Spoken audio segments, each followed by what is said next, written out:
Hello everyone, today we're taking a look at the GepRC Cinelog30 V3, and you might remember not that long ago, I think it's only been maybe a month, we had the V2 on the channel, and yeah, I had some stable issues or issues with getting good stable footage, and I blamed it on, or I think I blamed it on, the flexibility of this prop guard, which did help them bring that weight down to that magical 250 grams, but I can tell you out of the gate, this isn't just your prototypical V3.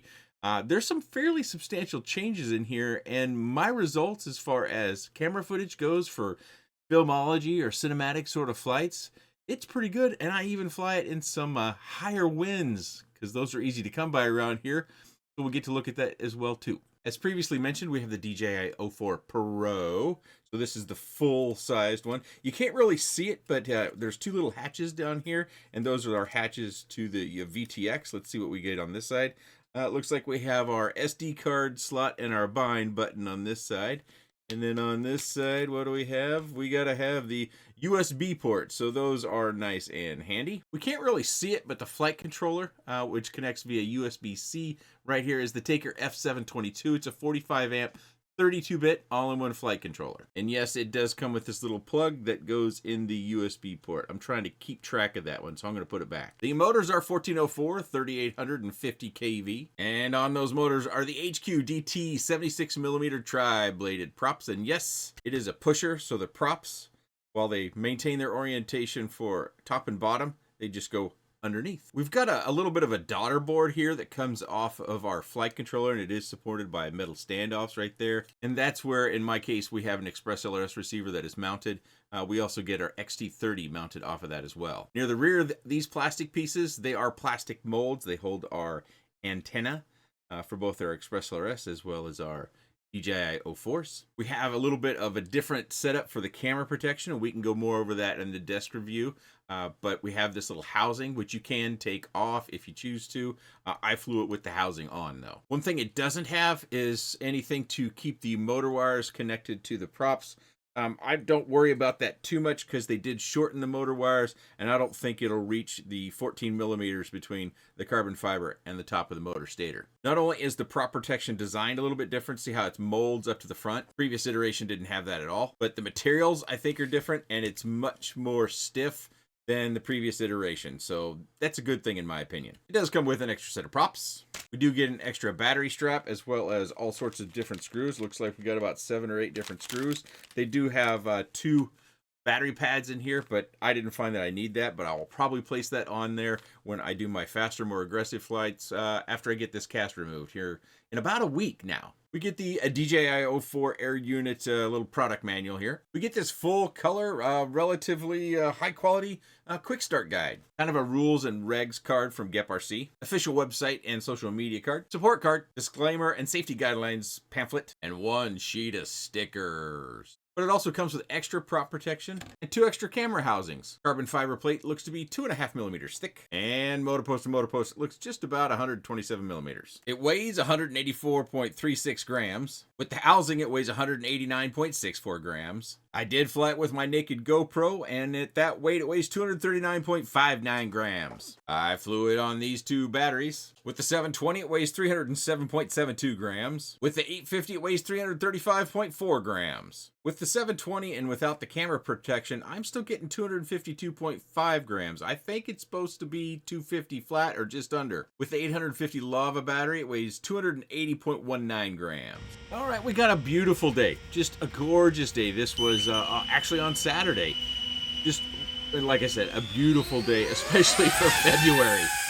So the weather, 2 to 6 miles an hour on the wind, and 60 degrees Fahrenheit. I must have flown at least 2 hours throughout the course of the day between, I got out for the first time kind of mid-late-ish morning, and then we had, things going on, of course, as you might expect with the family, and then got out again, I think twice in the afternoon, so it may even be closer to 3 hours. I burned every battery I had for everything I had charged the previous night. I knew it well. The weather was predicting it was going to be nice, so if that held true, I was pretty stoked to get out. I do wish I had the cast off and I could have let this thing eat a little bit and fly in my typical manner. I'm really itching to get back to it. Doctor did confirm that I will have to get an x-ray before I get the cast off. So we're going to schedule that here later on this week. That way I can be prepared to get the cast removed next week. So Rocksteady is on this. And we switched over from the goggle view, the goggle DVR that had all the Betaflight OSD elements on it, so you could see the throttle position, the voltage, the runtime, stuff like that. And now we've switched over to the onboard or VTX recording with Rocksteady enabled. And it's nice and smooth. Of course, this is a very almost ideal day for when it comes to flying. It's pretty warm for this time of year. Winds are super low. You could probably tell from the flight audio, which does not come on a DJI-04. That comes from a secondary camera. I mixed that in so everybody can hear it. I forgot my thought now, so I'm going to have to circle back to whatever that thought was. No scripting here, folks.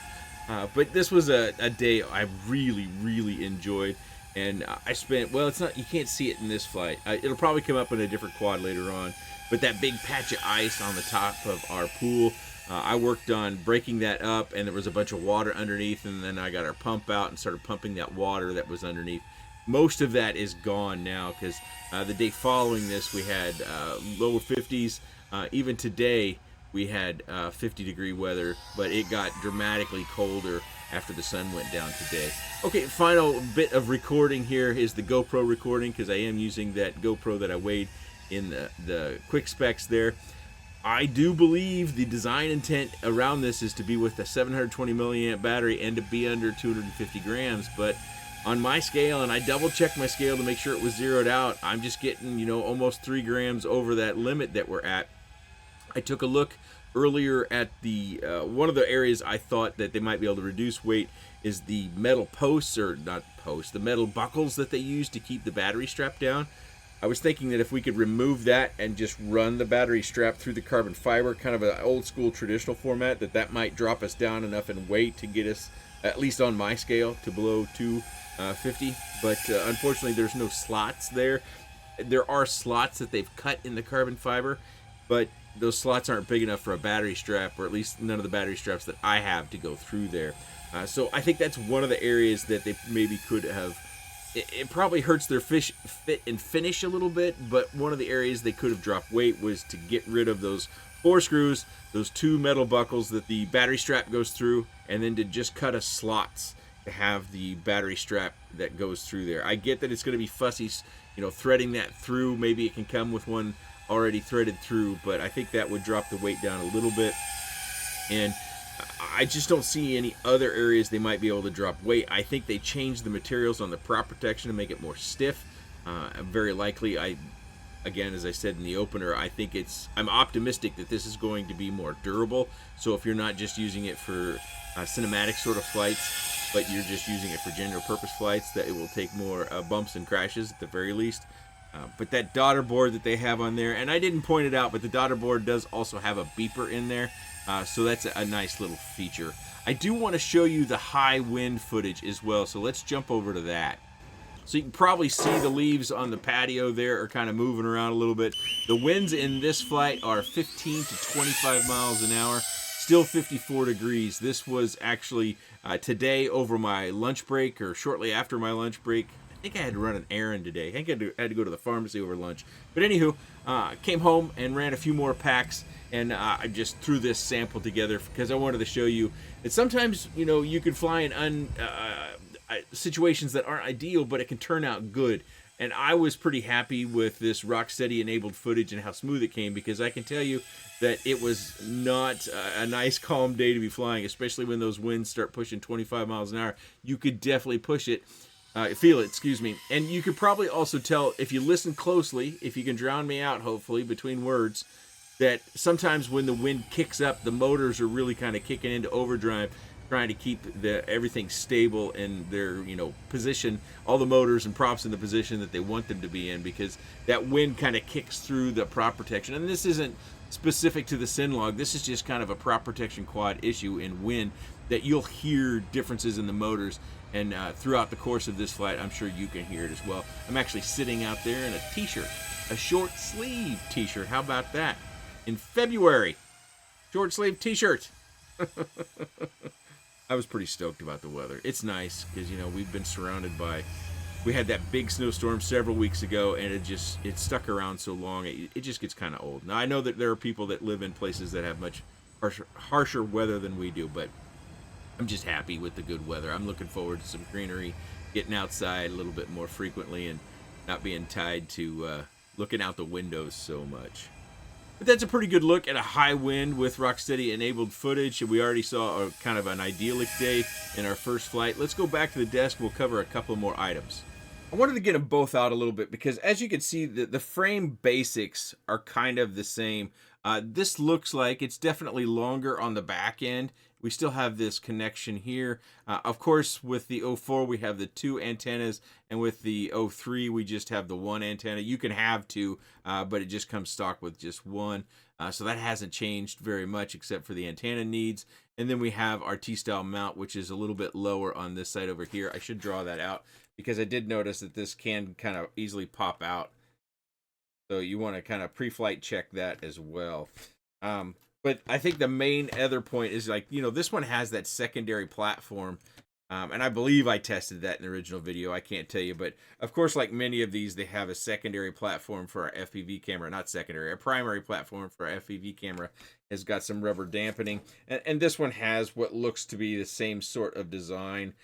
So that hasn't been changed. But if we look at the noses here, we can tell here that the prop protection goes to these metal bits, which again probably helps to firm it up a little bit. And I don't think I drew out that it has LEDs in the prop protection as well. Then we have the molded sections, which we can see kind of from this angle, that kind of come up onto the frame and attach there as well. So I think that redesign, and this is a little bit more square versus this one is a little bit more curvature.